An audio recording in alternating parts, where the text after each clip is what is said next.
तो आज हम लोग चलेंगे अपने और ज्यादा सूक्ष्म जानकारी के लिए अपने बारे में। वो है हमारा बुद्धिक शरीर, जिसे हम स्पिरिचुअल बॉडी भी कहते हैं।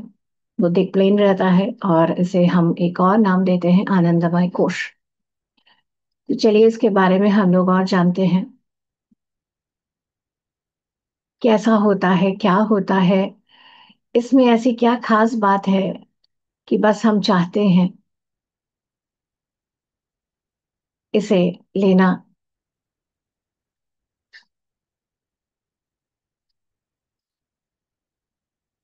तो इसे हम जरा अनुभव करते हैं, जानते हैं। बुद्धिक बॉडी, जहाँ हमारी विजडम, जिसे बुद्धि कहा जाता है, उसको हम अनुभव करते हैं। इसका एक और रूप है आनंदमय कोश। अब हम जितने, और ये बहुत ज्यादा सूक्ष्म है। पिछली बार आपको याद होगा हम लोगों ने डिस्कस किया था कि कैसे हमारी यात्रा जो है, शरीर जो है, फिजिकल बॉडी को हम ड्रॉप करते हैं, उसके बाद हम लोग आगे चलते हैं। हम आते हैं अपने फिजिकल बॉडी जैसे ड्रॉप होता है, उसके 3 दिन के अंदर अंदर हमारा जो एथरिक बॉडी है, जिसमें हमारा प्राणमय कोश है, वो भी ड्रॉप हो जाता है। यानी 3 दिन के बाद वो भी, उसकी भी मृत्यु हो जाती है। उसके बाद हम एस्ट्रल बॉडी में, एस्ट्रल प्लेन में काफी समय तक रहते हैं, और वहां पर जब वहां की मृत्यु होती है एस्ट्रल बॉडी की, तब हम मेंटल प्लेन में जाते हैं। मेंटल प्लेन में, मेंटल बॉडी के डेथ के बाद हम लोग आगे कॉजल बॉडी में, यानी वो बीज रूप में, जहां हम लोग पूरी प्लानिंग करते हैं कि अभी हमने कैसे क्या करना है, जन्म लेना है किस तरह का है, और फिर हम लोग उस कॉजल बॉडी को लेकर आगे आते रहते हैं।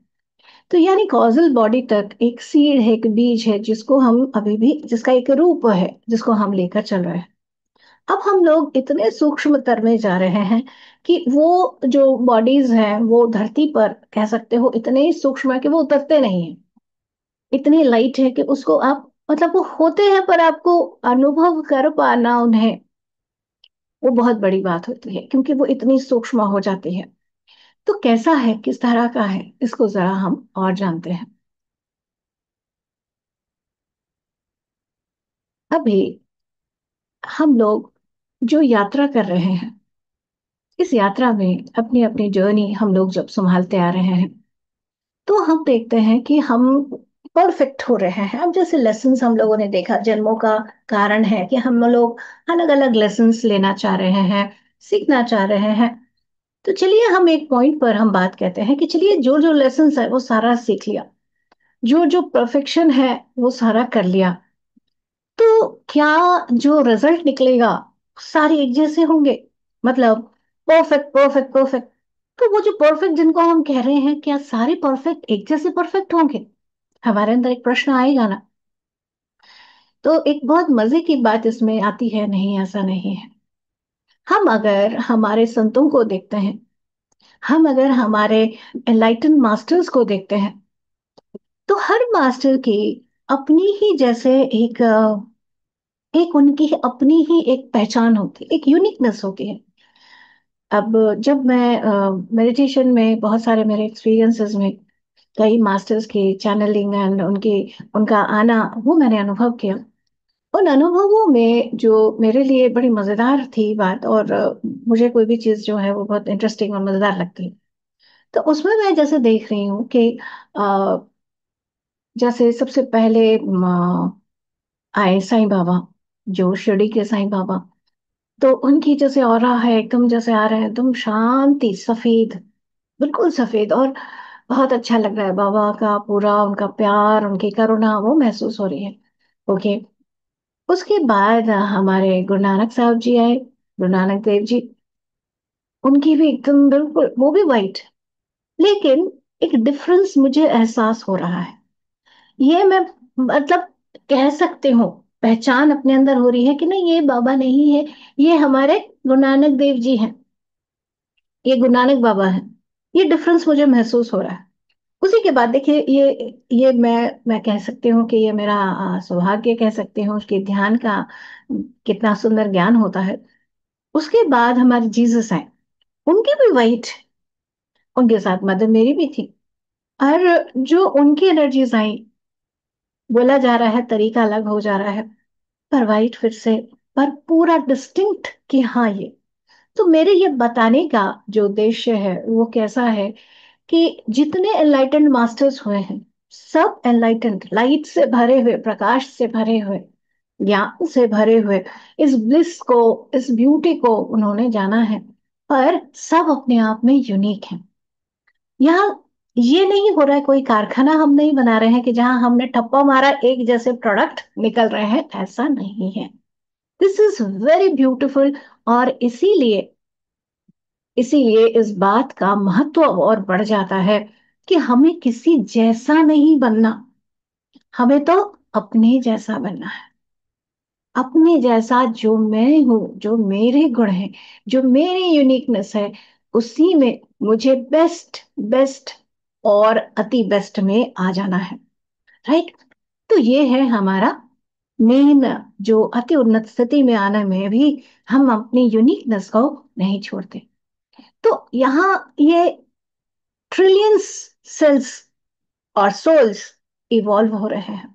अपने शरीर को ही हम देख लें, जो सेल्स को हम देखते हैं वो सब अपने आप में यूनिक हैं। इसी तरह से जो ट्रिलियंस ऑफ सोल्स जो इवॉल्व हो रहे हैं, उनमें कोई भी दो इंडिविजुअल एक जैसे नहीं है। मिलते जुलते जरूर हो सकते हैं, पर एक एग्जैक्टली एग्जैक्टली सेम नहीं है।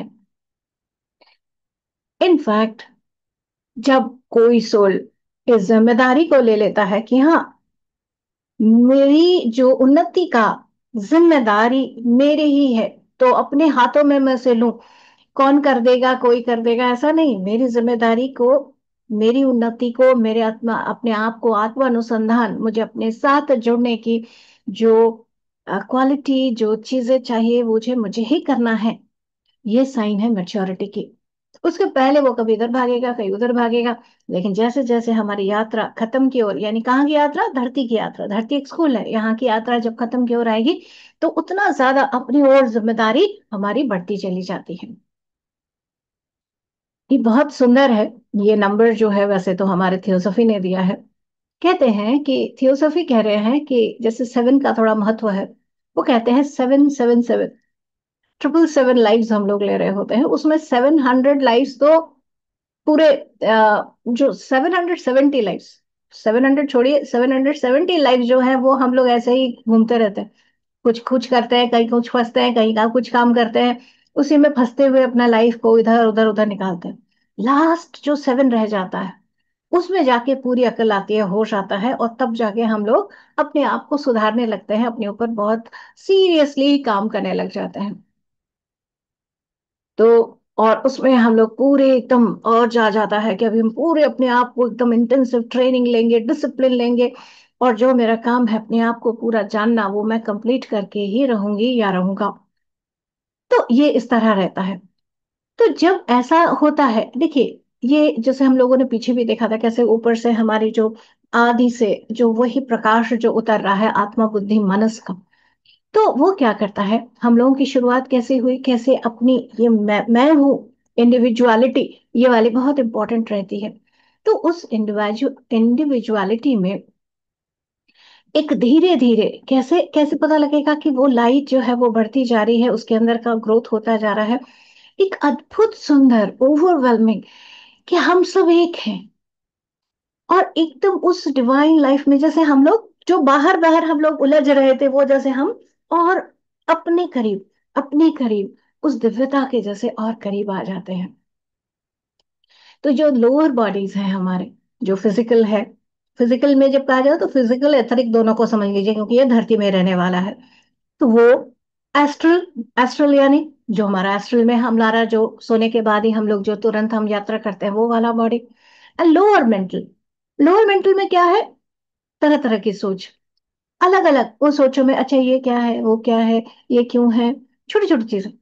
वो सारों में जो एक माया में, जिसको इल्यूजन कहते हैं, वहां पर क्या है, नीचे के जो वर्ल्ड्स हैं, नीचे की जो बॉडीज हैं, वहां पर ये इल्यूजन, जो माया का जो वेल है, जो कवर है, वो बहुत भारी होता है, और उसको पार कर पाना बड़ा मुश्किल होता है। तो वहां पर वो जो हम डिवाइन है, एक हमारा जो एक डिवाइन ओरिजिन, हम वही जो प्रकाश आकर अपने आप को जान रहे हैं, वो एसेंस नहीं खो जाता है। और उसमें क्या रहता है, मैं का भाव ज्यादा डोमिनेंट हो जाता है। और इसके लिए अगर हम सच में चाहते हैं कि हम उस अति उन्नत स्थिति में आए, तो हमें अपना जो हायर सेल्फ है उसकी सेवा में लगना होगा। हायर सेल्फ यानी आत्मा की जो मेरी आवाज है, उसके साथ, उसके साथ रुक के, उसके साथ जुड़कर हमें काम करना पड़ेगा। और इसी के लिए क्या कहा, हमारे श्री कृष्ण ने क्या कहा, तपस्वीभ्यो अधिको योगी, तस्मात् योगिर्भव अर्जुन। एक एक करके वो सबका बताते रहे, और बताते हुए कहा कि तपस्वी जो है उससे भी बड़ा है योगी। जो योग जो जुड़ गया है कि वो जो है उसके साथ, वो हे अर्जुन, तुम उस योगी बनो जहां तुम खुद के साथ एक हो जाओ, अपने हायर सेल्फ के साथ, अपने आप के साथ एक हो जाओ, अपने आप को पूरी तरह जान जाओ। तो अब ये पूरी कैसी यात्रा है, देखिए। हम लोग यहाँ पर अगर शरीर के हिसाब से देखें तो फिजिकल एथरिक हमारा ये बॉडी। अब एस्ट्रल बॉडी है, एस्ट्रल प्लेन में हम जाते हैं जहां हमारी इच्छाएं हैं, हमारी कामनाएं हैं। अरे मुझे ये चाहिए, मुझे वो चाहिए, ये होना चाहिए इस तरह की, अरे ये खा ले तो, अरे वो देख ले तो तरह तरह की। अरे कोई कई देखते हैं हम लोग, कई बार हमें कुछ समझ ही नहीं आता, हम सिर्फ बाहर बाहर खिड़की से झांक रहे हैं, अरे ये हो गया वो हो गया, यानी हमारी अभी इच्छाएं बाहर की ओर है।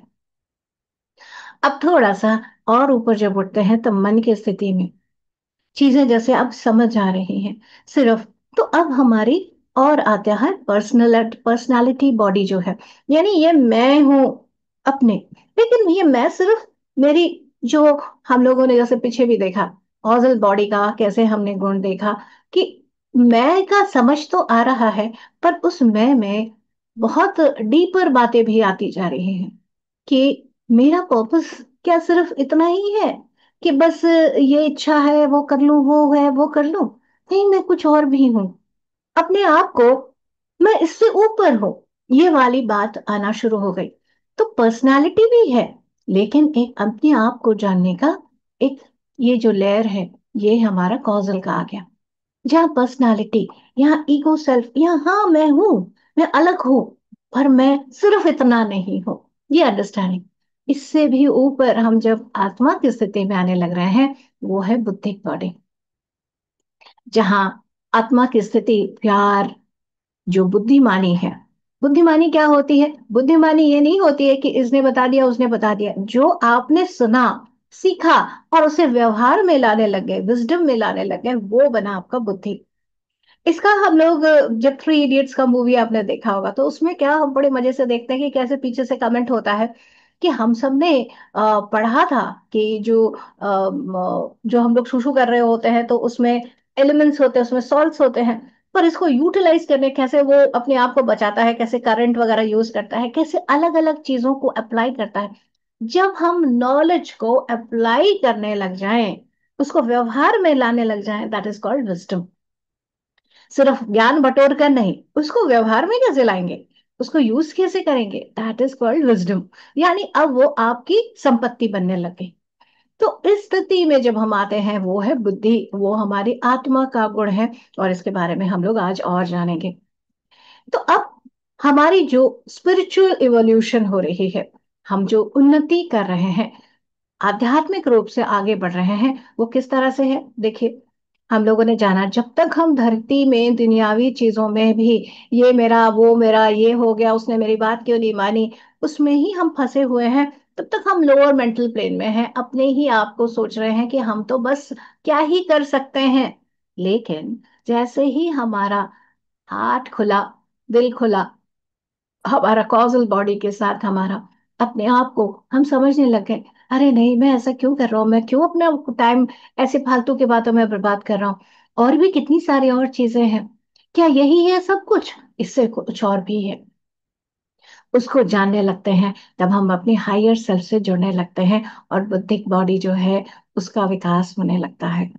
तो ये स्पिरिचुअल इवोल्यूशन कैसे है, जहां पर हम लोग क्या करते हैं कि ये कैसे होगा, हायर उन्नति कैसे पता लगेगी, कि जो लोअर व्हीकल है, लोअर व्हीकल यानी हमारा फिजिकल बॉडी, हमारा एस्ट्रल बॉडी, हमारा लोअर मेंटल बॉडी, इसको हम धीरे धीरे अपने हायर सेल्फ के अनुरूप, उसके अनुसार लाना शुरू करते हैं।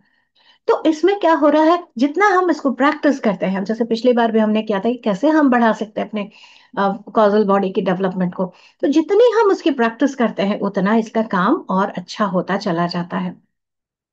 सच्चाई, जो करेज है, साहस, हम्बलनेस, ये सारा हमारे कैरेक्टर का एक पक्का परमानेंट हिस्सा बनता चला जाता है, ध्यान से और इन क्वालिटीज को अपने जीवन में रोजमर्रा में लाते हुए। तो कॉजल बॉडी जैसे जैसे बढ़ती जाती है, उससे क्या हो रहा है कि अब कॉजल बॉडी जो है, आप देखिए ये एक तरह से बीच का है ना। इसमें क्या हो रहा है, लोअर इंपल्सेस भी आ रही है, और ऊपर की जो हायर बॉडीज की उसकी इंपल्स, उसका भी इफेक्ट इस पर आ रहा है। दोनों तरफ से इसके ऊपर काम हो रहा है। तो जब आत्मा और बुद्धि, आत्मा देखिए इससे भी ऊपर है, हम नेक्स्ट इसको बारे में जानेंगे। आत्मा और बुद्धि बुद्धि जब पूरा काम करने लगते हैं कॉजल बॉडी में, तब कॉजल बॉडी का डेवलपमेंट और तेजी से होता है। अपने बारे में जागृत होना, ये कॉजल बॉडी और ह्यूमन सोल का पहला और सबसे इंपॉर्टेंट हिस्सा है। तब उसको जैसे वो और खुलता है, जैसे अनफोल्डमेंट होती है, मैं कौन हूं, अपने बारे में जानना, और उसकी उन्नति और बढ़ती है। और जब अब एक आत्मा एक ऐसी स्थिति में पहुंच गई है, ऐसा उसने व्हीकल को पूरा डेवलप कर लिया है कि मैच्योरिटी से वो तब एक्टिव इंटेलिजेंट अपने डेवलपमेंट के लिए वो डिसीजन लेती है, तब फालतू की बातों में परेशान नहीं होती होती। तो यहाँ क्या बोल रहे हैं, डेवलपमेंट ऑफ बुद्धि, बुद्धि का डेवलप होना, ये साइन है कि अब आप सही मायने में आध्यात्मिक होते जा रहे हैं। अब ये बुद्धिक प्लेन या आनंदमय कोश के बारे में जरा समझते हैं। बुद्धि जो है वो क्या है, चेतना का एक भाग है, जो हमारे बुद्धिक बॉडी के जरिए काम कर रहा होता है, जो कॉजल बॉडी के जस्ट बाद है। और वो क्या करता है, वो जितना हम लोग कह रहे हैं ना, यहाँ पर क्या हो रहा है, जैसे हम क्या है, जैसे हम और उसके साथ जुड़ते जा रहे हैं और केंद्रित होते जा रहे हैं। तो यहाँ पर सिर्फ इंटेलेक्ट से, ये बात बहुत इंपॉर्टेंट है, इंटेलेक्ट से हम बुद्धि को नहीं समझ सकते, बुद्धि कॉन्शियसनेस को नहीं समझ सकते। तो ये इंटेलेक्ट क्या होता है, इंटेलेक्ट होता है जो हम लोग कैसे कहते हैं ना, इसको तो सब पता है, इसको ये भी पता है कौन मशीन कैसे काम करता है, कौन सा क्या होता है, ये होता है वो होता है, दैट इज कॉल्ड इंटेलेक्ट। अब इसका एक और एग्जाम्पल मैं आपको देती हूँ। इसी थ्री इडियट्स का ही एक एग्जाम्पल लेते हैं, मैं इस ये क्योंकि बहुत सूक्ष्म है, मैं थोड़ा सा दुनियावी एग्जाम्पल देने की कोशिश करती हूँ। कि अब जैसे आ, हम लोग डेफिनेशन पूछते हैं कॉलेज में, व्हाट इज मशीन, राइट। तो कैसे जो एक फुनसुक वांगड़ू, जिसका नाम उस वक्त हम लोग अलग ही जानते हैं रैंचो के नाम से, वो क्या बोलता है, मशीन कोई भी काम को जो आसान कर दे, चाहे वो जिप से लेकर कुछ भी हो सकता है विच इज इजी। लेकिन वो क्या कहते हैं, तुम एग्जाम में ये लिख के आओगे क्या, तुम्हें पता होना चाहिए मशीन का डेफिनेशन क्या है। तो जो डेफिनेशन का पार्ट है, दैट इज कॉल्ड इंटेलेक्ट। और जो उसको समझ आ गई, जिस समझ के साथ वो ये बता रहा है, वो क्या है, दैट इज विजडम। तो ये दोनों अलग चीज है, that is intelligence. Intelligence and intellect दो अलग चीज है। इंटेलेक्ट हम लोगों को दुनियावी काम के लिए चाहिए, मशीन कैसे काम करता है, उसके क्या पार्ट्स हैं, उसके क्या चीज हैं, ये डेफिनेटली डेफिनेटली आके सीखना पड़ता है। पर बुद्धि का जो एरिया है वो बहुत वास्ट है और थोड़ा सा आगे जाकर है, उसके बारे में आज हम लोग जान रहे हैं। तो यहाँ पर जब चेतना, बुद्धि कॉन्शियसनेस को जो पूरा लाने लगती है, वो किस चेतना की है, आत्मा की चेतना। और योगी जब समाधि की स्थिति में आ जाता है, बुद्धिक प्लेन यानी आनंदमय कोश में आ जाता है, मेंटल बॉडी से ऊपर उठ के, तब उसे नजर आता है, महसूस होता है एक नया ही जैसे वर्ल्ड, जिसमें इतना आनंद है, इतना आनंद है और इतना ज्ञान है, जैसे समुद्र है। और वो उस जैसे महासमुद्र में नहा रहा होता है, और जिसको हम सुख की स्वर्ग कहते हैं, उसके लिए उसकी भी कोई जरूरत नहीं। अरे क्या सुख, क्या कर लोगे। वो आनंद, इतना आनंद होता है कि वो उसके बारे में बाकी की खुशी, बाकी की आनंद उसके सामने मायने ही नहीं रखती। इतना सुंदर होता है, शब्द नहीं निकलते जब उस ट्रांसेंडेंट नॉलेज में हम लोग आ जाते हैं। जैसे हम लोग, अब मैं और भी एग्जाम्पल आप लोगों को दूंगी। जितने भी हमारे मिस्टिक्स हैं, हमारे सीयर्स, जिन्होंने देखा, जिन्होंने उस झलक को भी पा लिया, वो अटरली हेल्पलेस महसूस करते हैं कि कैसे बताऊं, कैसे उसको शब्दों में, ड्राइंग में कैसे महसूस कराऊं। इतना सुंदर था, इतना अच्छा था, कैसे उसे लाऊं। और होता क्या है, ये भी बड़ा मुश्किल है। उस बुद्धिक प्लेन, उसकी हाइट और उसकी जो ज्ञान और उसकी जो सुंदरता, उसकी जो आनंद है, उसको जब हम इस भौतिक शरीर के जरिए उसको लाने की कोशिश करते हैं, वो स्टेप डाउन हो जाता है, यानी निचला हो जाता है। और उतना ज्यादा हम जितना देना चाह रहे हैं वो आ ही नहीं पाता। इतनी ज्यादा उसमें सूक्ष्मता होती है। इसीलिए जो वो वननेस को, वो उस प्लेन में, उस आनंदमय कोश में महसूस करते हैं, उसे लोअर वर्ल्ड में हम लोग क्या समझते हैं, ये तो बड़ा करुणामय है, इसे सबके लिए बड़ी सिंपथी है, हम ऐसा सोचते हैं। पर वो जो चीज है वो बहुत ही, जो डायरेक्ट इंसाइट, सीधा नोइंग सच का आता है, वो सिर्फ इंट्यूशन नहीं है, वो एक अद्भुत चीज है। नॉलेज, सच, वो पूरा जैसे जानकारी हो जाता है। और ऐसी ही स्थिति में हमारे गुरु नानक देव जी, जो समाधि स्थिति में 3 दिन तक रहे, और उसके बाद आके जब वो आए और उनको किसी ने पूछा, क्या था, तुम कैसे, कहाँ थे, कैसे थे, तो उनसे मुंह से कोई शब्द ही ना निकले। एकदम उनके पूरे शरीर से प्रकाश ही प्रकाश निकल रहा है। लोग बोल रहे हैं कि अरे क्या हुआ तुम्हें, कुछ तो अलग लग रहे हो, क्या किया तुमने, क्या अनुभव किया तुमने, जिससे तुम्हारे अंदर से इतना कुछ हो रहा है, हमें बताओ। जब हम ऐसा देखते हैं तो हमें लगता है ना, हमें भी जानना है। बड़ी मुश्किल से एक मुंह से शब्द निकलता है, एक ओंकार। वही एक है, दैट इज ऑल वन। और उसके बाद वो फिर चुप हो जाते हैं। हम जब, मैं अभी बोल रही हूँ, मेरे पूरे गूज पिंपल्स आ रहे हैं। लिटरली मैंने ये अनुभव किया था जब मैं उनको ला रही थी, तो क्या वो ब्लिस था। कितनी मुश्किल उनको हो रही थी, उतनी हायर अप चीज को वो शब्दों में पिरो कर लाने की कोशिश कर रहे हैं। जब वो स्थिति में थे, वो वननेस, वो जो साउंड, वो कह रहे हैं बस वही एक ओंकार है। वो ओंकार जब हम कह रहे हैं, अगेन कोई रिलीजन नहीं है, इट्स बियॉन्ड।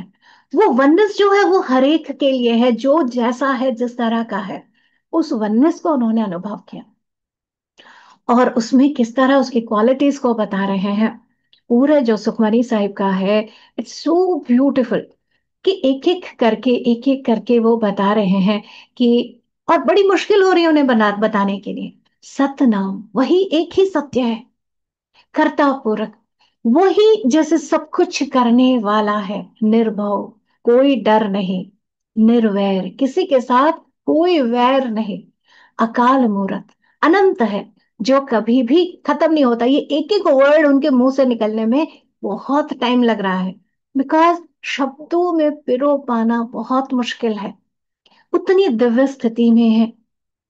तो इसी को वो बोलते हैं कि नानक, जो ये नानक जिसके ने अनुभव किया, वो भी सच ही है। सब सच है, ये भी सच है, वो भी सच है, जो तुम देख रहे हो वो भी सच है, और वो जो अनंत है वो भी सच है। अद्भुत सुंदर ये स्थिति है। और यही स्थिति हम देखते हैं हमारे रामकृष्ण परमहंस का। ऐसे बड़े सारे संत हुए, मैं एक और एग्जाम्पल रामकृष्ण परमहंस जी का देख रही हूँ, कि वो जा रहे हैं और उन्होंने उस बादलों में सफेद हंसों को जाते हुए देखा, और उसी में इतने आनंद में तुरंत ही वो उस स्थिति में ब्लिस में चले गए। क्या है, कैसा है। तो जब आके उन्हें विवेकानंद जी पूछते हैं, तुमने भगवान को देखा है? हाँ देखा है। इससे पहले उन्होंने बहुतों से पूछा, विवेकानंद जी ने, किसी को नहीं, किसी ने नहीं कहा कि हाँ देखा है। उन्होंने कहा हाँ देखा है। ये देखा है, किसको देखा है? खुद को देखा है। खुद को जाना है। और वो जो स्थिति है उस वननेस में, जहाँ कोई अलग नहीं है, वो स्थिति अद्भुत सुंदर स्थिति है। और उस आनंद को शब्दों में बताना बड़ा मुश्किल है। इसीलिए हम संतों को देखते हैं, उनको इतनी नहीं पड़ी कि भाई मैंने आज क्या पहना है और कल क्या पहनूंगा, इसका सारा उनको कोई टेंशन नहीं रहता। वो इतने मजे में होते हैं, वो ब्लिस को अनुभव करने के बाद उनको लोअर प्लेन्स के इतनी सारी चीजों का कोई फर्क नहीं पड़ता। गुरु नानक देव जी ने इतना सारा जानने के बाद भी वो उन्होंने बैलेंस रखा। भौतिक जीवन में भी वो काम करते रहे, और जहां जहां हो सके सबको जाकर, जहां पर जो फंसा हुआ है उसमें से निकाल कर बहुत सच के साथ, बड़े प्यार के साथ सबको बताते रहे। आगे और चलते हैं, आनंदमय कोश के बारे में जरा और जानते हैं। अभी तक हम लोगों ने जैसे देखा था, देखिए कॉजल बॉडी का हमने देखा था इतना, तो आनंदमय कोश देखिए उसकी कितना बड़ा हो गया, और ज्यादा, बहुत बड़ा। तो आनंद जो है, ये हमारा यूनिवर्स का मटेरियल है, एक ब्लिस लेयर है, जॉय, जो हमारे आत्मा का गुण है। आत्मा उसी आनंद का गुण है, आत्मा का गुण ऐसा है। तो ये जो है बहुत ज्यादा सूक्ष्म है, बहुत ज्यादा सूक्ष्म है। इसमें कोई इमोशन नहीं है। हम सोचते हैं आनंद यानी इमोशन हो गया, हम बड़े खुश हो गए, अरे ये हो गया, नहीं नहीं नहीं, इसमें इमोशन नहीं है। इमोशन से भी बियॉन्ड हो गया। इसमें परफेक्ट हार्मनी है, अद्भुत सुंदरता, एक रूपता है पूरे सबके साथ, परफेक्ट हेल्थ की स्थिति है। हम जब मनोमय में कोश में होते हैं, तब हमारे अंदर क्रिएटिविटी, मुझे ये बनाना है, मुझे ये करना है, मैं ये कर लूं। विज्ञानमय कोश में जब हम आते हैं, तब हमारे क्या होता है, अरे नहीं, ये नहीं, ऐसे नहीं, ये करना चाहिए, ऐसा करना चाहिए। तो डिस्क्रिमिनेशन, ये करूं नहीं करूं, ये वाली जो नोइंग, डिसर्नमेंट यहाँ आती है। आनंदमय कोश में बस ब्लिस आता है, वहां सेपरेटेडनेस नहीं है, हाई स्टेट आ जाता है। तो जब हम लोग इनवर्ड जर्नी करते हैं, अपने आप को जानने के अंतर्मुख हो जाते हैं, तब हर कोश को पार करता हुआ मनुष्य और अंदर, और अंदर जाता जाता है। तप से भी और आगे योग अपने साथ जुड़ जाता है। जो भी उसके बॉन्डेजेस हैं, जो उसको बांधे हुए हैं, जो उसको रोके हुए हैं, नहीं नहीं ये वो, उस सब से परे उठता हुआ, बर्थ एंड डेथ के साइकिल से ऊपर उठता हुआ, जो उपनिषद में बताया गया है, अपने सत्य के वो महसूस करने लगता है। जो पर्सन आनंदमय कोश में को एक्सपीरियंस करता है, अब उसकी बिहेवियर स्टेबल होने लगती है, अब उसके डिसीजन पक्के होने लगते हैं। क्योंकि अब उसको पता है कि अच्छा, आज दुनिया में ये बदला, कल वो बदला, जो बदल रहा है वो माया है, जो सत्य है, जो मैंने अपने आप को जान लिया, वो एक ही है। तब उसको हर और हायर अंडरस्टैंडिंग, हायर थिंकिंग में और इजी होने लग जाता है। आनंदमय कोश वाले लोग जो हैं, वो क्या हैं, सेल्फ रियलाइज्ड लोग हैं, अपने आप को जानने वाले। इसमें क्या है, परफेक्ट बैलेंस है, पूरी हार्मनी है, हेल्थ है ये। और एकदम ही अलग ही लेवल का नॉलेज आ जाता है, ज्ञान उनके अंदर खुलने लगता है। तो मनुष्य के जो गोल है, वो है इस लेयर तक आ जाना, ट्रांसेंड करना। जो मेंटल प्रोसेस उसको डिस्टर्ब करते हैं ना रोजमर्रा के काम में, अरे इसने ऐसा नहीं किया, उसने वैसा नहीं किया, और जो बार बार डिमांड कर रहा होता है सिचुएशन, उससे भी पूरा ऊपर उठते हुए टोटल पीस, और जितनी स्थिति में आ जाएंगे, परफेक्ट हेल्थ, एकदम फर्स्ट क्लास स्थिति उनकी हो जाती है। तो ऐसा कहा जाता है कि इस स्थिति में आके जब वो आ पाते हैं, तो उनके जो षड रिपु होते हैं, जो छह एनिमीज होते हैं, जो उनको रोक रहे होते हैं, वो काम क्रोध मद मात्सर्य, ये सारे जो नाम बोल रहे होते हैं, लोभ मोह, ये सारे, इस सबको ये बियॉन्ड करते हुए जो बाहर आता है, तो प्योर ब्लिस रह जाता है, एकदम आनंद ही आनंद उसके अंदर रह जाता है। जहां उसके अंदर ये मैं हूं सेल्फलेस हो जाता है, वो हट जाता है, अनएडल्ट्रेटेड, कुछ ऐसे उसमें मिलावट नहीं है। यहाँ कोई भी, हम मनोमय कोश में जितने खुश हो जाए, हमें बड़े से बड़ा बंगला मिल जाए, बड़े से बड़ा गाड़ी मिल जाए, जो मिल जाए, उस सभी खुशी से परे परे परे, इस लेवल की खुशी जो है वो बहुत ही सुंदर है। इस खुशी को, ये बियॉन्ड ऑल है। और जब हम इस खुशी को महसूस कर जाते हैं और पता लगता है, अरे ये शरीर और कैसे ये प्रकृति से जुड़ी हुई, और क्या ये परमात्मा के गुण, सभी एस्पेक्ट्स को वो देखने लग जाता है। हैप्पीनेस, सॉरो, एंगर, लोभ, ये सारे जैसे उसके अंदर न्यूट्रल होने लग जाता है, और जो रह जाता है वो है प्योर ब्लिस। अब हम लोग और जानेंगे बुद्धिक बॉडी जो है, जिसको हम स्पिरिचुअल या ट्रांसेंडेंटल बॉडी भी कहते हैं, हम लोग उसके बारे में अभी और थोड़ा जानते हैं। जो आत्मा का जो मोनाड जिसको हम कह रहे हैं, वही लाइट का जो भाग है, विजडम, हम कैसे उसका गुण दिखता है, प्योर एंड कंपैशनेट रीजन। अब हम धरती के हिसाब से टर्म्स को समझने की कोशिश कर रहे हैं।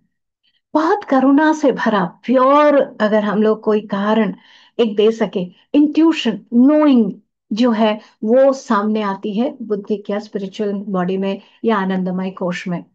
ये स्थिति क्या है? कृष्ण की स्थिति है, ये क्राइस्ट की स्थिति है मनुष्य में। जब मनुष्य इस स्थिति में आ जाता है, प्यार में, ज्ञान में, विजडम में, पावर में, तब वो, उसको देख के पता लगता है कि वो इवॉल्व है, इवॉल्व स्थिति में आ गया है। तो ओशो बहुत सुंदर कहते हैं कि जीसस को आप तभी जान सकते हो जो क्राइस्ट कॉन्शियसनेस को टच कर चुका है, अदरवाइज जीसस को जानना बड़ा मुश्किल है। सेम कृष्ण के लिए भी, कि कृष्ण को आप तभी ही जान सकते हो अगर आपने कृष्ण की चेतना को या कृष्ण कॉन्शियसनेस में आप आ गए हो। ये दोनों एक ही चीज है, अलग नहीं है। कृष्ण बोले तो अलग, जीसस बोले तो अलग, बुद्ध बोले तो अलग, नानक बोले तो अलग, नहीं नहीं नहीं, सेम है।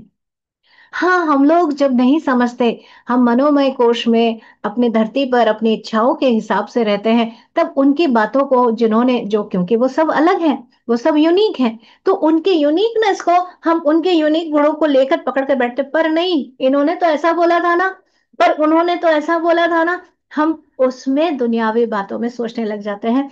पर जिस चेतना की स्थिति में आके उन्होंने जो बताया, वो चेतना स्थिति एक ही है, वो यूनिटी कॉन्शियसनेस, वो एक है, वो अलग नहीं है। इस स्थिति में जब हम आ जाते हैं तो हमें धर्म को लेकर, जो हम रिलीजन जिसको कहते हैं, उसका रहकर कोई झगड़ा नहीं रह जाता, सब एक रहते हैं, वही सुंदरता फैलाते हुए। तो यहाँ पर क्या हो रहा है, देखिए, वही आदि जो है हमारा, उससे मोनाड जो एक रूप ले, वही पॉइंट जो है, वो पॉइंट जो है, वो ट्रायंगल जो बन रहा है, उस ट्रायंगल का भाग वो उतर रहा है। कैसे? हम लोगों ने देखा कि मन के रूप में जो वो उतरा, वो क्या था?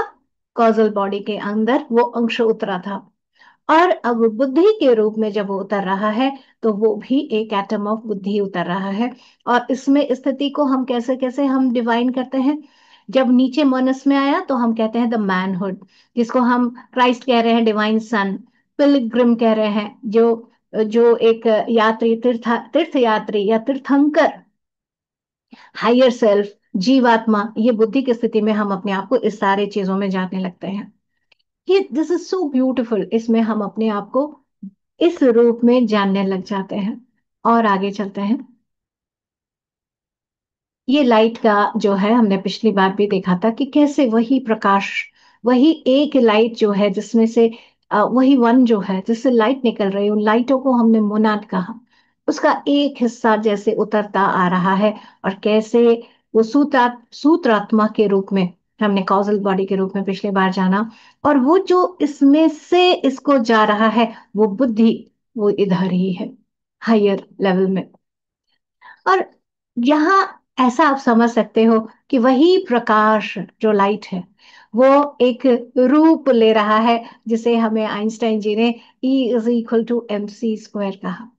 वो प्रकाश अब एक रूप फॉर्म कर रहा है, एम बन रहा है। ये वो स्थिति जहां पर एक एटम उतरा, बुद्धिक बॉडी, बुद्धिक एटम उतरा, उस प्रकाश का एक एस्पेक्ट। तो थर्ड एक्टिविटी क्या था?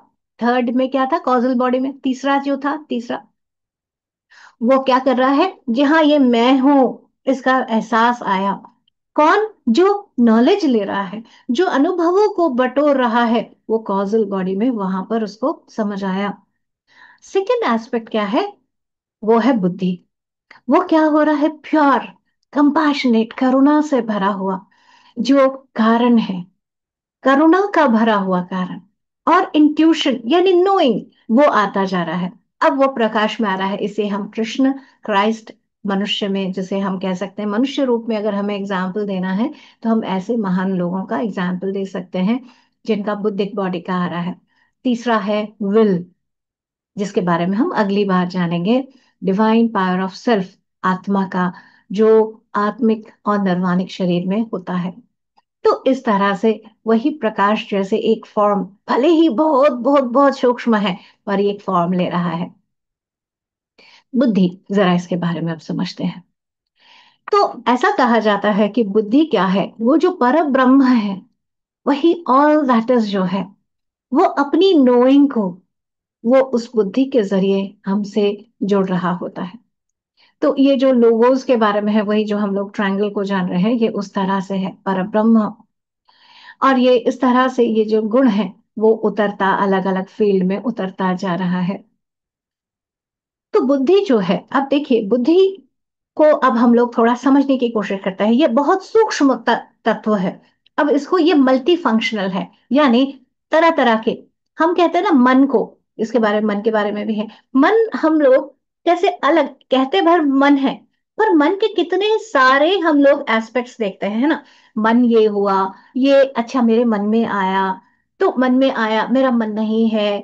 तो जब हम ये मन को ही यूज करते हैं वर्ड, तो मन में माइंड बोल रहे हैं, तो कितने सारे उसके एस्पेक्ट्स हमने जाना। देखिए हम लोग जब लोअर मेंटल पढ़ रहे थे, तो कितने सारे थॉट्स के बारे में, कितने सारे उसके बारे में जाना।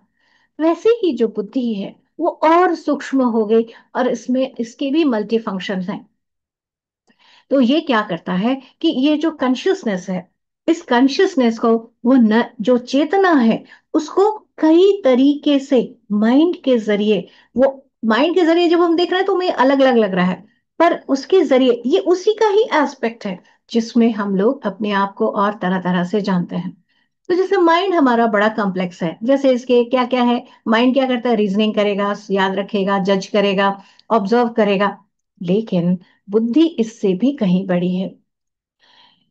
और इसमें जो सबसे इजिएस्ट कहते हैं ना, जैसे हम लोगों ने कॉजल बॉडी कहा, तो उसका जैसे डेवलपमेंट तो एकदम पतला, हम लोगों ने पीछे बार फोटो देखा था उसका, कि एकदम झिल्ली जैसा पतला सा बना, और उतने बनने में ही उसके आसपास कैसे माइंड बॉडी इकट्ठा होने लगी, सोचने लगी, और इस तरह से जो अच्छा काम किया वो उसके सुंदरता को और बढ़ा रहा है, वैसा हमने जाना था।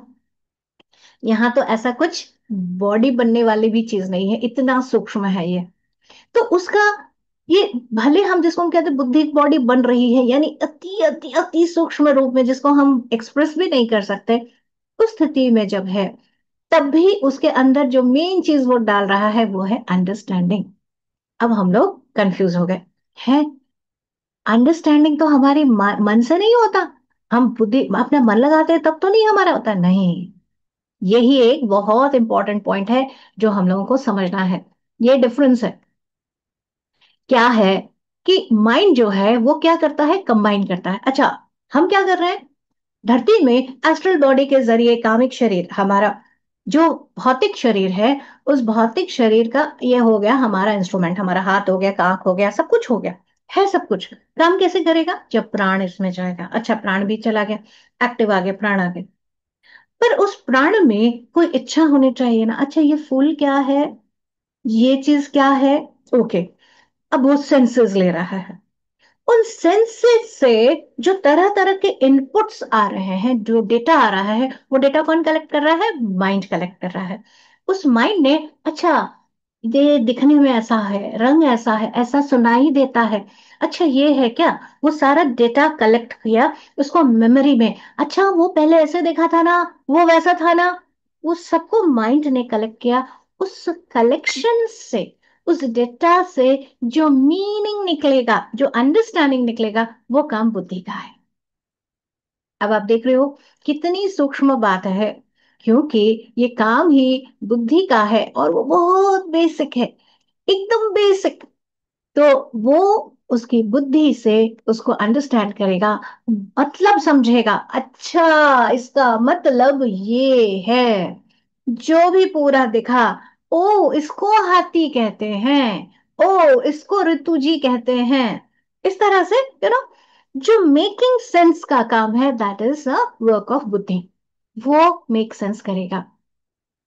तो इम्प्रेशंस जो आ रहे हैं, जितने भी आउटर वर्ल्ड से आया, ये हुआ वो हुआ, सब कुछ हो आया, और वो बुद्धि के जरिए जब उसका मतलब समझा गया, अब उस मतलब को जीवात्मा के पास पेश किया गया। पता ये मतलब है। अब देखिए, सबका मतलब जैसा वो समझा जा रहा है वो यूनिक है, इसीलिए सबकी यूनिकनेस बाहर आ रही है। तो बुद्धि जो है ये एक स्पिरिचुअल फैकल्टी है, जिसकी मदद से हम, कितने भी बाहर भयंकर परेशानियां चल रही हो, उससे भी निकलते हुए हम एनलाइटनमेंट के तट पे आ सकते हैं। इसीलिए बुद्धि को विष्णु का वाहन वाहन कहा जाता है। विष्णु यानी जो विश्व के अणु अणु में मौजूद वही परम चेतना जो सब जगह है, वो, उसको समझना अगर है तो हमें बुद्धि चाहिए। अब बुद्धि का काम क्या क्या है? सबसे पहले तो हमने जाना क्या है भैया, सबसे मेन और सबसे सिंपलेस्ट काम क्या है? अंडरस्टैंडिंग। एकदम शुरू में, एकदम शुरू में ही, जिसे हम कॉजल बॉडी भी कह रहे हैं, वो कॉजल बॉडी भी हमारे इस बुद्धि के अंडरस्टैंडिंग के बेसिस पर बना है। तभी तो वो कुछ समझ पा रहा है। अंडरस्टैंडिंग पहला, सबसे इंपॉर्टेंट। और नेक्स्ट है इंटेलिजेंस। जब बुद्धि थोड़ी बढ़ती है, इंटेलिजेंस, यहाँ इंटेलेक्ट नहीं है। फिर से ये बात के बारे में, इंटेलेक्ट के बारे में मैंने आप लोगों को बताया, इसका एग्जाम्पल भी दिया। तो इसीलिए बुद्धि का दूसरा गुण है इंटेलिजेंस, जो एक तरह से प्रकाश की तरह होता है। हम लोग कहते हैं कि अरे, इसको ये बात तो कितनी अच्छे से समझ आ गई ना, तो ये उसकी इंटेलिजेंस का गुण है। इंटेलिजेंस को अब थोड़ा सा और हम लोग समझते हैं, जिससे और क्लियर हो जाए। वो इंटेलिजेंट है जिसके पास विजडम है। हम लोग जब इस पूरी मूवी को देखते हैं, थ्री इडियट्स, उसमें हम लोग रांचो को देख के, या जिसको हम फुनसुक वांगडू कह रहे हैं, उसको देख के हम लोग सब कैसे हो जाते हैं? भाव विभोर हो जाते हैं। क्योंकि वो कितना वाइज है ना, कितना अक्लमंद है, कितना बुद्धिमान है वो, कि हर चीज को वो गहरे से समझ रहा है, और समझ कर उसको इस्तेमाल में ला रहा है। तो डिस्टिल जो नॉलेज है, उसको उसको जैसे वो छान पा रहा है अपने अनुभव से, और उसकी सूक्ष्मता को व्यवहार में ला पा रहा है। That is intelligence. और यहाँ जो सबसे बड़ा गुण है, यही कहते हैं बुद्धि का सबसे बड़ा गुण, वो है ही can see things as they are. बहुत बड़ी बात है, जस का तस देख पाना। क्यों? क्योंकि हम क्या करते हैं, जब भी चीज, हम क्या कहते हैं, हम कहाँ देख रहे हैं, जैसा हमारे मन में चल रहा है वही एक है। किसी को आप, जब आप दुखी हो तो आप एक तरह से देखोगे, आप खुश हो आप एक तरह से देखोगे, आप परेशान हो आप दूसरी तरह से देखोगे।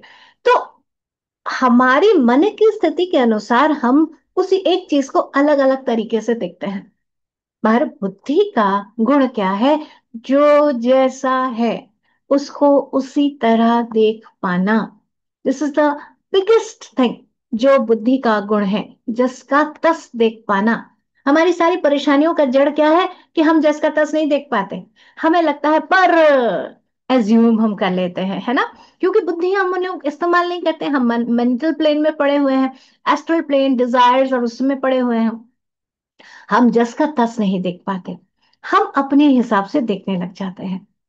तो सबसे महत्वपूर्ण इंटेलिजेंस का गुण है जस का तस देख पाना।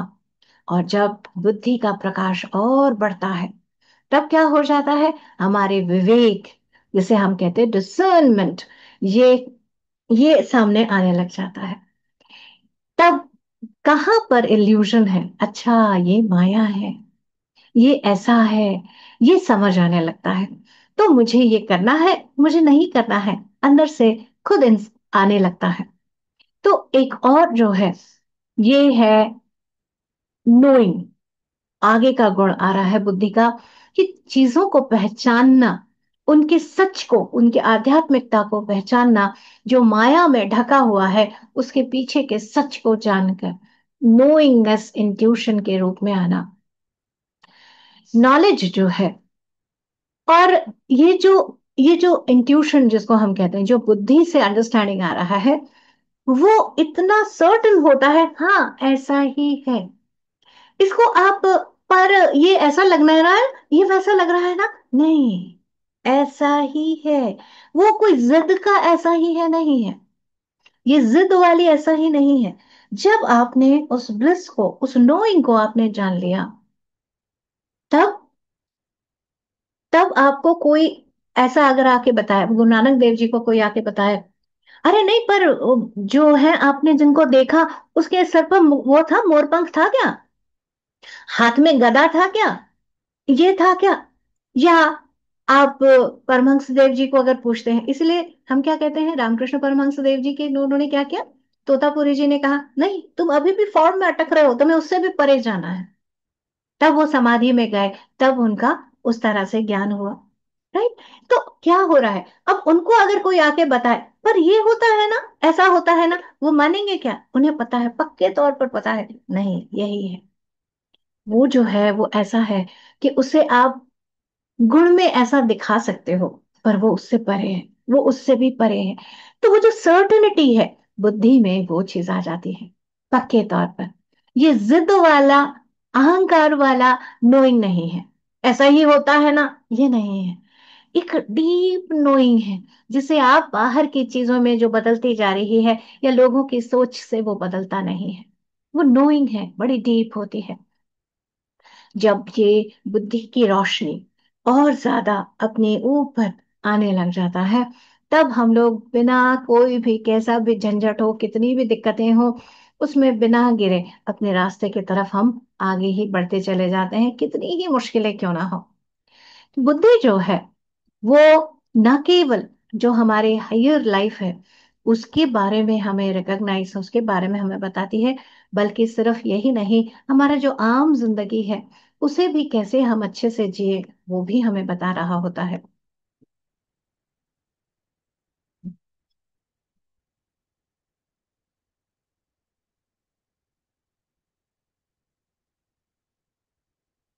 तो जब हम, यहाँ एक और बड़ी मजेदार बात आती है इसमें, कि जब तक बुद्धि पूरी जागृत नहीं हुई है, इससे अच्छा है कि भैया इंटेलेक्ट पे रहो।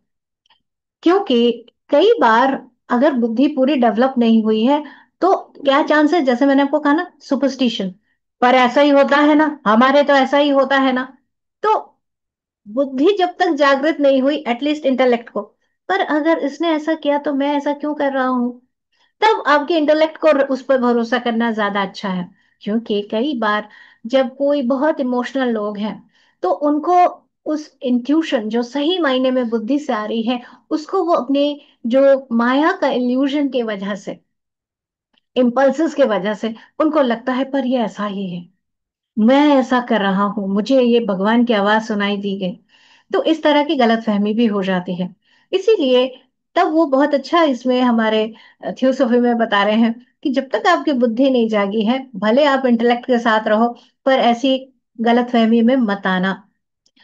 इसमें कैसे पता लगे कि बुद्धि से ही है, ये जो है, ये एक जैसे लाइट क्लैरिटी और ज्यादा आने लगती है, और हर मोमेंट हमारे अंदर एक अद्भुत हार्मनी खुलने लगता है, जो एक डिवाइन विल है, ऑल दैट इज, जैसे हम उसके अनुसार ही काम करने लग जाते हैं। यही चीज आप देखिए किस तरह से है, यही जो हमारा बुद्धि का है, वो हमारे कैसे, देखिए उसी का ही आ रहा है गुण। अभी हम लोगों ने जो देखा था, मेंटल एटम, प्योर रीजन, और ये जो प्योर रीजन जो है, वो आगे काम कर रहा है हमारे इंटेलेक्ट में, इंट्यूशन ये जा रहा है, इमोशन को भी हमारा ये अफेक्ट कर रहा होता है, और ये जो विल है वो हमें काम कराने में अफेक्ट करता है। तो ये जो चीजें आ रही हैं, ये इस तरह अफेक्ट करता है, पर ये हमारे इच्छा के गुण में आ गया। हमें नहीं पता कि ये प्योर हमारा इंट्यूशन है, या इमोशन में हमने कोई चीज सोच ली। इसीलिए हमें जब तक पूरी बुद्धि हमारी जागृत नहीं हुई है, तो हम थोड़ा ओपन रहें, देखें सच में जागी क्या मेरी बुद्धि। तो अब हम इस डेवलपमेंट कैसे कर सकते हैं, बुद्धिक शरीर का जो बुद्धिक बॉडी है, उसको डेवलप कैसे करें। बुद्धिक बॉडी जब पूरी तरह डेवलप हो जाता है, तब उसमें क्या हो जाता है, वननेस। वहां पर वही जो वननेस वाली बात है, वो जैसे अपनी कॉन्शियसनेस में, चेतना में उतरने लगती है। वो कैसा लगता है? कंपैशन, करुणा, और हर एक के प्रति एक सॉफ्टनेस, हर जीव राशि के लिए। तो वो कैसे हम देखते हैं ना, हमारे जैन संत जो हैं, वो क्या करते हैं? अरे नहीं, जहां बैठ रहे हैं वहां पे भी साफ करके, किसी को कष्ट ना हो जाए, है ना? इतना ज्यादा सॉफ्टनेस है, कितनी करुणा है, कितना, ये गुण किनका है? जिन्होंने उसको अनुभव किया है। जबरदस्ती वाला नहीं कि अरे नहीं नहीं किसी को मारना डालो, डर से नहीं, अरे मेरे से पाप हो जाएगा, वैसा डर नहीं। उस प्रेम से, उस करुणा से। ये सभी संतों का, जो महान हमारे ऋषि हुए, संत हुए, उन सबका ये गुण है, हर एक के प्रति। और ये वननेस की फीलिंग जैसे और जो है वो उतरती जाती है। और ये एक बहुत इंपॉर्टेंट बात है, यहाँ हम इसके बारे में भी जानते हैं, बुद्धिक बॉडी का ये हायर जो ये अवेयरनेस है, वननेस वाली यूनिटी ऑफ लाइफ, ये डिपेंड करता है हमारा हायर व्हीकल, यानी ऊपर के जो हायर शरीर हैं उनकी। और सिर्फ यही नहीं, एक और बहुत इंपॉर्टेंट पॉइंट है, क्लैरिटी ऑफ पैसेज। जैसे अभी हमने पीछे वाला ये जो देखा, ये जो दिख रहा है ये है पैसेज। ये जो हमारा ज्ञान बुद्धि, हमारा हायर डेवलपमेंट हो रहा है, वो लोअर तक क्लियरली पहुंच रहा है क्या? इसमें अगर ब्लॉक है तो भले ये डेवलप भी हो जाए, हमें समझ नहीं आएगा यहाँ रहते हुए। तो ये जो हमने इसमें संस्कार और ये सब जो हमने जमा कर रखा है इस पैसेज में, इस पैसेज को भी हमें क्लियर करना पड़ेगा। तो यहाँ क्या कह रहे हैं कि ये ऑब्स्ट्रक्शन उसमें नहीं होना चाहिए। तो इसीलिए प्यूरिफिकेशन, वो कौन है? वो जो भाग है वो मन का हिस्सा है। इसलिए मन को प्योरीफाई करना बहुत बहुत बहुत जरूरी है। तभी उस हायर विजडम के, हायर बुद्धि यहाँ पर ला पाएंगे। तो क्या करना है? यहाँ बुद्धि में एक और बुद्धि का ही गुण बता रहे हैं कि बुद्धि इंटेलेक्ट नहीं है। अगर आप सोचेंगे किसी के पास बहुत बुद्धि है तो वो मशीन कैसे काम करता है, मशीन के क्या पार्ट्स हैं, क्या कैसे असेंबल करना चाहिए, उसे आना चाहिए, नहीं। उसके लिए कितना भी बड़ा संत है। मुझे एक बड़ा सुंदर एक मौका मिला था, तब मैं चंडीगढ़ में थी, एक ऐसे ही संत से मिलने का। तो वो संत जो हैं, उन्होंने, उनको देवराह बाबा ने उनको बड़ा किया था। और उन संत ने कहा कि मैं, मेरे अंदर से, वो एकदम बालक है वो, मेरे अंदर से जो भी वेद वेदांत जो ज्ञान है वो मुझे अंदर से पता है, पर मैं अभी साइंसेस पढ़ना चाहता हूँ। क्यों? क्योंकि चीजें कैसे काम करती हैं ये नॉलेज उसको यहीं पर उतर कर लेना पड़ेगा। Right, there is a difference. Intelligence है, इसीलिए चीजें जल्दी समझ आएंगी। पर अगर उसने प्रॉपरली मशीन के बारे में नहीं पढ़ा, या बॉडी के पार्ट्स के बारे में एग्जैक्टली नहीं पढ़ा, तो वो जस्ट नोइंग के साथ बता सकता है, पर एग्जैक्टली शायद वो मिस कर जाए। तो इंटेलेक्ट की चीजें जो है वो उसको उधर ही उतर कर समझना पड़ेगा। बुद्धि का वो क्षेत्र नहीं, वो मन का क्षेत्र है। राइट। अब बुद्धि के साथ जो बुद्धि का काम है, जहां पर वो काम करता है, वो जीवन से संबंधित जो मूल हमारी समस्याएं आ रही हैं, उनके ऊपर कैसे उठ सकते हैं, वैसे वो चीजों को सही नजर से, सही तरीके से देख सकता है। ये चीजें हमें समझ आनी चाहिए।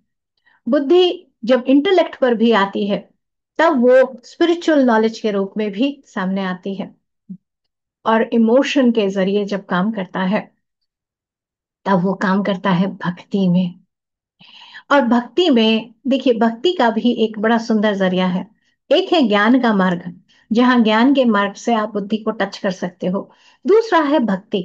जो लोग बहुत इमोशनल हैं, और वो एक समय था, स्पेशली हमने देखा होगा, ये जो भक्ति का दौर था, ये हमारे कली युग में बहुत ज्यादा रहा। और जो जो जो हमारे सत्यनारायण कथा पढ़ते हैं, तो सत्यनारायण कथा में क्या लिखा है कि कली युग में इसके अलावा कोई रास्ता नहीं है। हमने ये भी पढ़ा है। क्यों? क्योंकि तब ज्ञान खुल ही नहीं रहा, इतनी ज्यादा वेल डार्क है, हैवी है, कि उसको वो कट ही नहीं कर पा रहा। तब क्या कहा? भक्ति का आप सहारा ले लो। लेकिन अभी हमारा कली खत्म है, अभी हम द्वापर की ओर उठ रहे हैं, और इसीलिए हम ज्ञान मार्ग को भी जान रहे हैं। भक्ति में क्या होता है, पति सर ने भक्ति का भी बहुत सुंदर एक्सप्लेन किया। स्वस्वरूपेण अनुसंधानम, यानी जो आपका सच्चा स्वरूप है उसके साथ आप एक हो जाते हो, दैट इज भक्ति। तो भक्ति में क्या हो रहा है, पहले डिवोटी के लिए एक कृष्ण को मीरा बुला रही है, हे मेरे कृष्ण आ जाओ। उनके जो मीराबाई के जो गाने हैं, जो उनके भक्ति के हैं, उनके अद्भुत सुंदर, वो लग रहा है अभी कृष्ण अलग है, वो अलग है, पर फाइनली क्या हो रहा है, they are merging, that's one. अलग नहीं रहा, तो दो नहीं रहा, यानी अपने आप को वो जान लिया। तो वो एक स्थिति है। तो जब उसमें क्या हो रहा है, इस स्थिति में ये जो लव है, स्पिरिचुअल लव, ये भक्ति हो गया। जब वो बढ़ जा रहा है, तब उनके अंदर ही वो चेतना जागृत हो गई, विजडम, ज्ञान जग गया। जो बड़ा सुंदर, हम कहते हैं मीराबाई को तो हम सिर्फ प्यार ही प्यार बोलते हैं, पर ज्ञान कैसे बोलते हैं। तो एक बड़ा सुंदर एक वाकया होता है कि मीराबाई पहुंचती हैं अपने वृंदावन में, और वृंदावन में पहुंचती हैं और पहुंच के कहती हैं कि मुझे तो, वो दरवाजे वगैरह बंद हैं जहाँ पे श्री कृष्ण का है।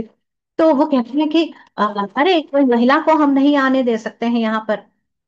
तो वो ये पूछती हैं, मेरे कृष्ण के इस वृंदावन में पुरुष उनके अलावा कौन है।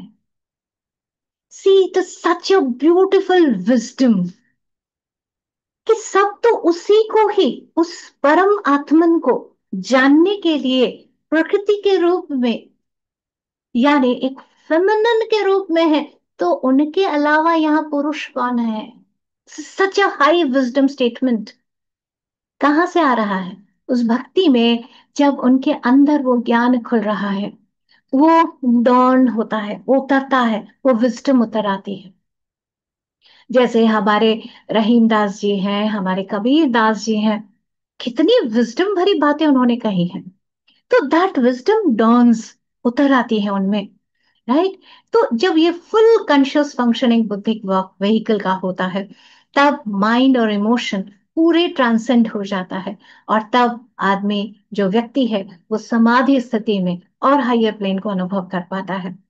सिर्फ पढ़ने से और सोचने भर से हम ज्यादा दूर नहीं जा सकते। हमें जिम्मेदारी लेनी पड़ेगी, और रियल प्रोग्रेस के लिए हमें मेहनत करना पड़ेगा। तो मीराबाई की कितनी सुंदर स्थिति है, देखिए कि उनको जहर का प्याला भी देते हैं, कैसे कहते हैं ना, जहर का प्याला भी दे दिया तो भी, अरे मेरे कृष्ण ने दिया है, कोई कोई कष्ट नहीं, मजे से, और वो निकल गए। तो यही स्थिति है जहां ब्लिस, वो उस ब्लिस को कोई कितना भी है हटा नहीं सकता। अब इस बुद्धि को डेवलप कैसा होता है, हम जातक कथाएं पढ़ते हैं, तो जातक कथाओं में हम क्या देखते हैं कि कैसी उनके अंदर सहजता है, विनम्रता है। बोधिसत्व की जितनी हम जातक कथाएं देखते हैं, उन कहानियों में हम क्या देखते हैं कि कितनी करुणा है, मेरे लोगों को मुझे देखना है, सेल्फलेस, अपने आप में सबके प्रति करुणा, ये गुण है, वो मेन हमारा बुद्धि का बढ़ाने का है। इसमें और क्या है, ये चीज जैसे हमने देखा कि हमारा कॉजल बॉडी को भी इॉन्स लगते हैं, कितने साल लगते हैं बढ़ाने में, कितने हजारों हजारों साल। लेकिन ऐसे ही बुद्धि का भी है, बड़ा स्लो है, और इसके लिए सेल्फ डिसिप्लिन चाहिए। आज किया कल छोड़ो, नहीं हुआ तो नहीं होगा, करना पड़ेगा। तो यहाँ लगे रहना पड़ेगा अपने गोल के लिए। कोई भी मुश्किल आई, कोई भी हार लगा, हार नहीं मानना है। जो छोटी छोटी टेम्पररी सुपरफिशियल सक्सेस है, अरे मुझे हो गया सब कुछ, ऐसा नहीं है। सच में मैं अपने आप को, मेरे मन को मैं हमेशा देख पा रहा हूं क्या।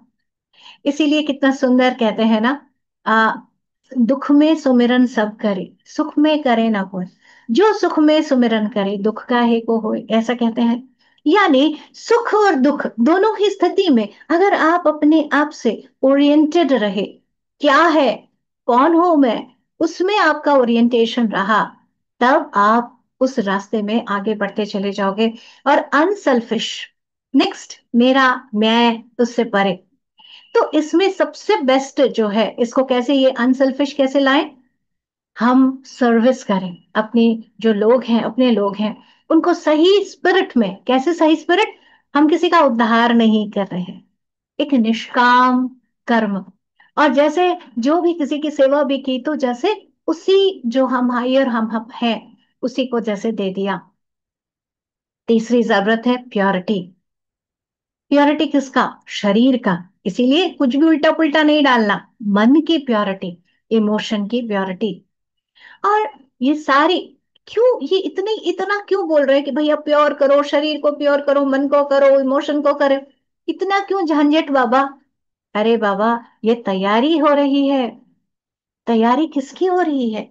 इतनी हायर अप, इतना हाई एनर्जी, इतना जो हमारा सच है उसे हम उतारने की कोशिश कर रहे हैं।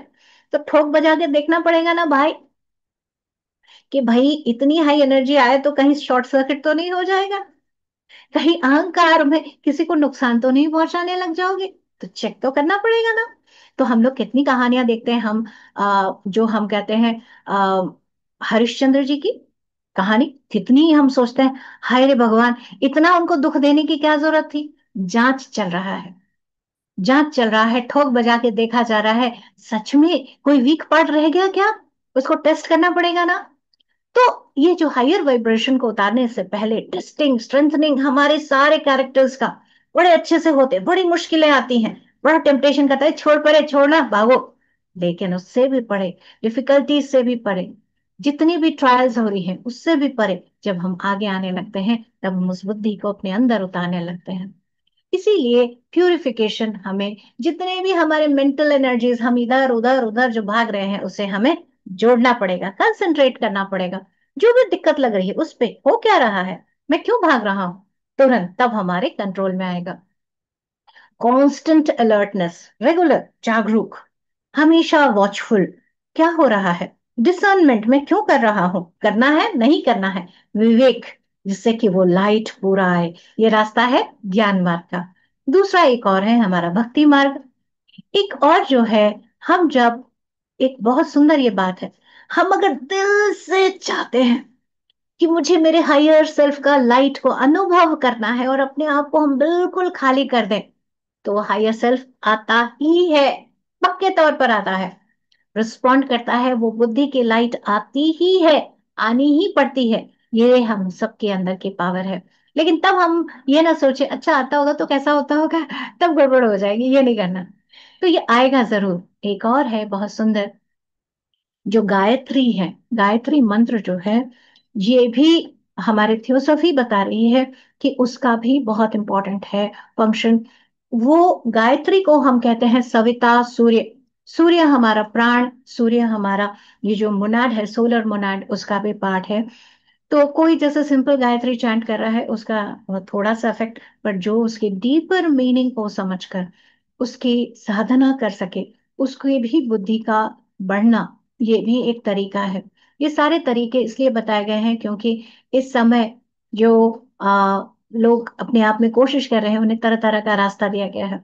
अब आप देखिए, ध्यान से देखिए गायत्री जी को, क्या है, हंस पर सवार है, डिसर्नमेंट, कमल पर है, जो चीजें दुनियावी है उससे ऊपर, पांच सर, यानी जो अलग अलग बुद्धि, जो शरीर है, एनर्जी है, ये सारे शरीरों, यानी ये हमारे कॉजल बॉडी तक की डेवलपमेंट को पूरा बता रही है। पिक्चर में ही जैसे सत्य को बता दिया गया है, और पीछे सूर्य, यानी आत्म प्रकाश को जानना। सो ब्यूटीफुल, कितनी सुंदर ये सारी बातें हैं। अब हमारे लिए प्रश्न है कि हम किस प्लेन चेतना के किस स्तर से हम काम कर रहे हैं। ये प्रश्न अगर हम अपने आप को करते रहें तो हम हमेशा सही रास्ते में रहेंगे और आगे ही आगे बढ़ते जाएंगे। तो ये हमारी आज का प्रयास है जानने का कि क्या है हमारी बुद्धिक बॉडी और आनंदमय कोश। बहुत बहुत धन्यवाद।